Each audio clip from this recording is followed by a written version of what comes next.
दृश्य 1। फुसफुसाहट।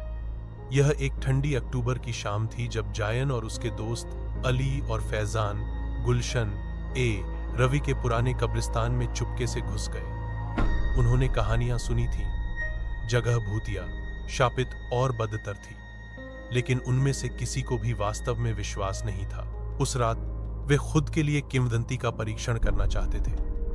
जैसे ही उन्होंने जंग लगे काले गेट को पार किया, हवा एक चीख की तरह गरज उठी और ऊंचे सूखे घास उनके पैरों के नीचे फुसफुसाए।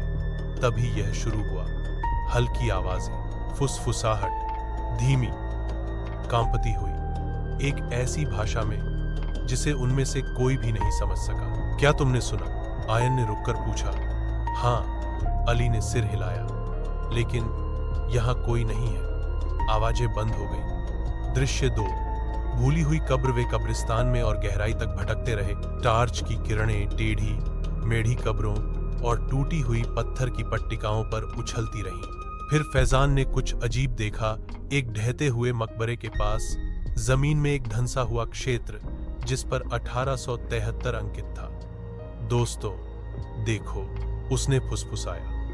उन्हें जमीन के नीचे एक गुप्त सीढ़ी जैसी चीज मिली जो गहराई में अंधेरे की ओर ले जाती थी।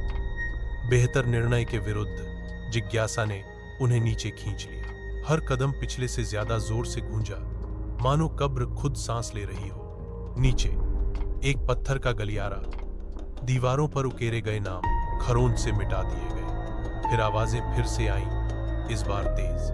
कुछ रो रहे थे, कुछ हंस रहे थे, कुछ चिल्ला रहे थे। दृश्य 3। मृतकों की गूंज। वापस मुड़ो, अली ने गिड़गिड़ाया।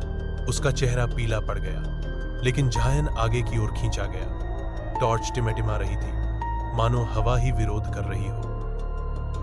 दृश्य 1। चेक। इन समर एक छोटे से शहर से यात्रा कर रहा था जब एक अचानक तूफान ने उसे आश्रय लेने के लिए मजबूर कर दिया। उसने एवर रेस्ट इन नामक एक मंद रोशनी वाला मोटल पाया। इसका नियन साइन कमजोर रूप से झिलमिला रहा था। सिर्फ एक रात, उसने नींद से भरी बूढ़ी रिसेप्शनिस्ट से कहा, कमरा 9। आदमी ने गुर्राते हुए उसे एक जंग लगी चाबी दी। आधी रात के बाद शीशे में मत देखना। समर इस बात पर हौसा, यह सोचकर कि यह एक डरावने बूढ़े आदमी का मजाक करने का तरीका था। दृश्य 2। कमरा 9 धूल और गीले कालीन की तरह महकता था। ऊपर रोशनी भिन-भिना रही थी। एक दीवार पर एक पुराना दर्पण लटका हुआ था, अंडाकार, किनारों पर फटा हुआ, काले लकड़ी के फ्रेम में। जब समर बिस्तर में गया तो लगभग आधी रात हो चुकी थी। बारिश खिड़की पर टपक रही थी, दूर गरज रही थी। जैसे ही वह पीछे लेटा, उसकी नजर दर्पण पर पड़ी। उसका प्रतिबिंब वापस घूर रहा था, सिवाय इसके यह उससे 1 सेकंड बाद पलक झपका। समर उठ बैठा। प्रतिबिंब मुस्कुराया, वह नहीं मुस्कुराया। दृश्य 3। मध्यरात्रि। घड़ी ने रात के 12 बजे।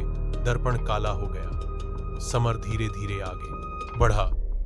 उसकी सांस ने सतह को धुंधला कर दिया, लेकिन कांच के पीछे कुछ हिला। एक छाया, एक आकृति। अचानक दर्पण टूट गया अंदर से।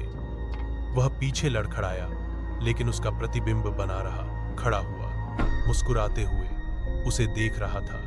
फिर उसने कहा, अब तुम मेरे कमरे में हो।